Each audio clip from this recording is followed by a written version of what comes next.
নমস্কার সুদীপ্ত বাবু, campus plus channel থেকে বলছি। এখন তো 26,000-এর যে চাকরিহারাদের যে ব্যাপারটা চলছে সেটা নিয়ে তো অনেকের মধ্যেই তো একটা আশা আকাঙ্ক্ষা বা এই ধরনের একটা ব্যাপার চলছে যে রাজ্য সরকার নাকি আহ, একটা রিভিউ পিটিশন করতে পারেন। তা এই রিভিউ পিটিশন সম্পর্কে মানুষের ধারণা খুবই কম। আমি ঠিক একাডেমিক সেন্সে জানতে চাইছি, রিভিউ পিটিশন কারা কখন কিভাবে করতে পারেন?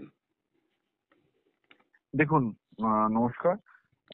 রিভিউ পিটিশন করা তো যেতেই পারে, আইনের প্রভিশন আছে, কিন্তু রিভিউ কিন্তু অ্যাপিলের মতন না।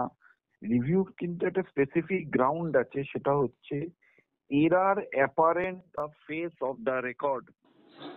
আপনাকে আমি একটা খুব উদাহরণ দিয়ে বোঝাচ্ছি। হুম, ধরুন, আপনার নাম ধরুন সৌমেন, ঠিক আছে? রাইট।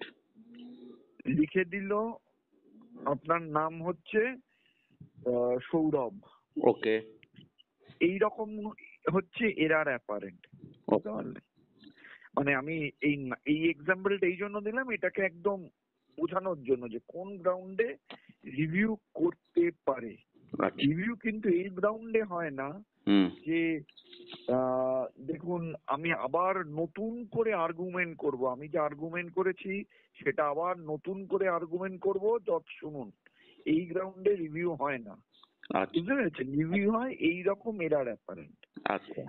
এইবার সেখানে যদি জজ মনে করেন যে এমন কিছু ভুল হয়েছে, এরম ধরুন কোর্ট, রাজ্য সরকার আজকে একটা অ্যাপিল করে বললো যে আমরা এই যোগ্যতা তালিকা দিয়ে দিচ্ছি, এই নিয়ে, তখন দেখবে যে আদৌ এই যোগ্যতা তালিকা কি আগেও দেওয়া হয়েছিল না কি হয়েছিল, পুরো ব্যাপারটা বিচার করবে। আর এটা প্রথমেই এর হিয়ারিং হয় না, প্রথমে এটা জজের চেম্বারে যায়, জজ পুরোটা দেখে, দেখে যদি মনে করে যে হ্যাঁ এটাকে শোনার মতন, মানে আমি শুনবো, তাহলে তার অপোজিট পার্টি, মানে ধরুন রাজ্য সরকার করার পর আমাদের নোটিশ দেবে, তারপর আমাদের শুনে ঠিক করবে আদৌ রিভিউটা অ্যাডমিট করবে কি করবে না। আর যদি চেম্বারেই মনে হয় যে এটা কোনো মেরিটই নেই, তাহলে আর শুনবেই না, ওখানেই ডিসমিস করে দেবে। আচ্ছা, এটা হচ্ছে রিভিউ পিটিশন। তাহলে রিভিউ পিটিশনের যে কন্টেন্ট, সেটা কি অপোজিট পার্টিরা কেউ আগে থেকে জানতে পারে? মানে জজেরা এই ব্যাপারটাকে না না না, যদি জজের চেম্বারে যাওয়ার পর জজ যদি মনে করে যে এটা আমি শুনবো, তখনই অপোজিট পার্টিকে তার নোটিশ দিতে হবে, তারা আসবে। আচ্ছা, আর কিউরেটিভ পিটিশনটা কি? দেখুন, যখন কেউ ধরুন রিভিউ পিটিশন করলো, রিভিউ পিটিশনও ডিসমিস হয়ে গেল, তখন কোর্টের কাছে আরেকটা কিউরেটিভ পিটিশন করে বলা, এটা বেসিক্যালি একটা হিউম্যানিটেরিয়ান গ্রাউন্ডে, বেসিক্যালি অনেক ধরনের গ্রাউন্ড থাকে যে এই এই জিনিসগুলো হয়েছে, এগুলো কোর্ট তখন লক্ষ্য করেনি বা কোর্ট খেয়াল করেনি, আপনারা একটু দেখুন, একটা হিউম্যানিটেরিয়ান গ্রাউন্ড, প্রপার বিচারের জন্য, এইসব বললে কিউরেটিভ পিটিশন করে। কিন্তু খুব খুব রেয়ার কেসে curative petition supreme court allow করে। আচ্ছা, এই যে বর্তমানে যে কেসটা চলছে, এতে কিউরেটিভ পিটিশনের স্কোপ কতটা? শুধু একাডেমিক সেন্সে বলছো, প্র্যাকটিক্যালি কি হচ্ছে সেটা তো আমরা কেউ জানি না, কিন্তু জিজ্ঞেস করছি যে এর স্কোপ কতটুকু কিউরেটিভ পিটিশন? দেখুন, আপনি যদি রিভিউ কিউরেটিভ দুটোর ক্ষেত্রেই বলেন, আমি আপনাকে বলবো যে রকম জাজমেন্ট সুপ্রিম কোর্ট দিয়েছেন, তারপরে কিউরেটিভ বলুন রিভিউ বলুন, এই দুটোর স্কোপই খুব কম। আপনারা জানেন হয়তো, এই সেম বক্তব্যই রাজ্য সরকারের আইনজীবী অভিষেক মানু সিংভিও বলেছেন। খুবই লিমিটেড, খুবই লিমিটেড। একমাত্র কোনো, যে এটা তো অস্বীকার করে লাভ নেই, অনেক কিছু যোগ্যতা আছেই। এবার কোন হিউম্যানিটেরিয়ান গ্রাউন্ডে যদি সুপ্রিম কোর্ট কিছু ইন্টারফেয়ার করে, তার বাইরে চান্স খুবই কম। আচ্ছা, আচ্ছা, তাহলে এখন এই যে সুপ্রিম কোর্টের যে জাজমেন্টটা যেটা বেরিয়েছে, সেটার মানে স্টার্টিং ডেট কখন হবে? কিউরেটিভ বা কিউরেটিভ পিটিশন পর্যন্ত এই টাইম এক্সটেনশনটা কি পাওয়া যায়, যে তারপর থেকে 3 মাস? না না, ওইরকম কোনো ব্যাপার নেই যে 1 মাসের মধ্যে রিভিউ করতে হয়। না না, ওনারা যে বলেছেন যে আপনাকে রিক্রুটমেন্টের প্রসেস স্টার্ট করতে হবে এবং 3 মাসের মধ্যে ফিনিশ করতে হবে। না, ওনারা এটা একদমই বলেনি, জাজমেন্টে একবারও বলেনি 3 মাসের মধ্যে রিক্রুটমেন্ট কমপ্লিট করতে হবে, এটা জাজমেন্টে কোথাও বলেনি। তাহলে এই যে মানে এই যে জনশ্রুতি যে এখন 3 মাসের ব্যাপারটা তাহলে এগুলো সবই ভুল কথা। এগুলো সবই ভুল কথা বলেছে। তাড়াতাড়ি রিক্রুটমেন্টটা শুরু করতে হবে, কত দিনের মধ্যে শেষ করতে হবে এরকম কোনো আদেশ সুপ্রিম কোর্ট বা হাইকোর্ট দেয়নি। আচ্ছা, আর এই যে যারা ধরুন এখনো এইবারে এই 2016 যে পরীক্ষাটা যেটা ডিসপিউটেড পরীক্ষা, সেই পরীক্ষাতে যারা অকৃতকার্য হয়েছে, যারা এর মধ্যে নেই, তারাও তো এই পরীক্ষাতে বসার সুযোগ পাবে নাকি এর সঙ্গে আরো? যারা এই 2016 এই নিয়োগ প্রক্রিয়ায় অংশগ্রহণ করেছিলেন 22 লক্ষ, শুধুমাত্র যারা প্রমাণিত টেন্টেড, যাদের এসএসসি মেনে নিয়েছে, তার বাইরে সবাই এই নতুন পরীক্ষায় বসতে পারবে। এই যে আবার যে বললেন, আমি শেষ প্রশ্নটা রাখি, এই যে যারা টেন্টেড, এই টেন্টেড তো ধরুন দুপক্ষ যেগুলোতে এগ্রি করছে একমাত্র তারাই টেন্টেড, না শুধুমাত্র মানে যেটা আপাতত যেগুলো এসএসসি অ্যাডমিট করেছে টেন্টেড বলে, তারা পরীক্ষায় বসতে পারবে না।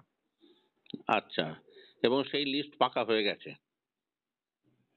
সুপ্রিম কোর্ট তো বলে দিয়েছে, হাইকোর্টও বলে দিয়েছে, এবার এসএসসি কি করে সেই দেখার। আচ্ছা, আর এই কিউরেটিভ পিটিশনের এই যে প্রসেসটা, এই প্রসেসটা তো ধরুন এই বেঞ্চে প্রধান বিচারপতি তো রিটায়ার করে যাবেন, তাহলে এটা ওনার রিটায়ার করার আগেই তো এই গোটা ব্যাপারটা তো সেরে ফেলতে হবে, তাই তো? না, এরকম কোনো ব্যাপার নেই, রিভিউ ফাইল করতে পারেন। এবার উনি যদি না থাকেন, ওনার সঙ্গে আরেকজন যে অনারেবল জাস্টিস উনি থাকবেন, ওনার সঙ্গে আর অন্য আরেকজন কোনো জজ সাহেব থাকবেন।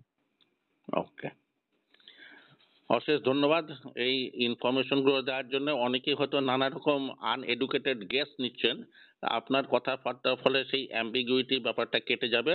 আপনাকে অশেষ ধন্যবাদ। ধন্যবাদ, ধন্যবাদ, থ্যাংক ইউ। যারা ইনকাম ট্যাক্স পে করেন তারা জানেন যে ফেব্রুয়ারি মাসটা কেমন।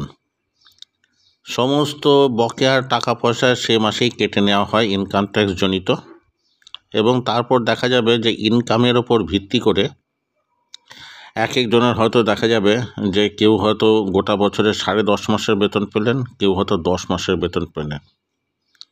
তবু নয় সেটা বিয়ার করা গেল, তার কারণ চাকরিটা রয়েছে, অন্যান্য জমানো টাকাও রয়েছে। কিন্তু যারা চাকরিটা হারালেন তাদের ব্যাপারটা একবার চিন্তা করুন, যে চারদিকে অসীম অন্ধকার, তারা যদি কোনো অল্টারনেটিভ এমপ্লয়মেন্ট যদি কিছু বার করতে পারেন তো ভালো, সে শুভেচ্ছা তো রইলই। কিন্তু যারা ওদেরকে আশা দেখাচ্ছেন যে তারা চাকরিটা ফিরে পেতে পারেন, তাদের উচিত সঠিকভাবে প্রকৃত অবস্থা তুলে ধরা, যেটা হয়তো সুদীপ্ত দাশগুপ্ত তুলে ধরলেন। এইবারে যে রিক্রুটমেন্ট হবে, সেই রিক্রুটমেন্টে যদি তারা দ্বিতীয়বার সফল হন তাহলে তো খুবই ভালো। কিন্তু অনেক ক্ষেত্রেই দেখা গেছে যে একবারে যিনি সাকসেসফুল হয়েছেন, not necessarily after 7, 9, 8 years of gap তিনি দ্বিতীয়বার সাকসেসফুল হবেন। এই পরীক্ষাটা তো শুধুমাত্র যারা চাকরি হারিয়েছেন তাদের জন্য নয়, 2016 সালে যারা পরীক্ষায় বসেছিলেন তাদের জন্য। নববর্ষের প্রাক্কালে এই একটা সাংঘাতিক ধরনের সিচুয়েশনটা ভাবতেও কীরকম লাগছে। যারা চাকরি হারিয়েছেন বা যারা চাকরি প্রয়াসী বা প্রত্যাশী, তাদের সবার জন্যই রইল শুভেচ্ছা। কিন্তু কটাই বা চাকরি, আর তার হয়তো দেখা যাবে যে 100 গুণ বেশি প্রার্থী। কার কথাই বা ভাববো? শুধু একটাই ভাববো, যেন এবারে পরীক্ষাটা ত্রুটিমুক্ত হয় এবং সঠিক যোগ্য ব্যক্তিরাই পুনরায় সফল হন এবং চাকরিটি পান। নমস্কার।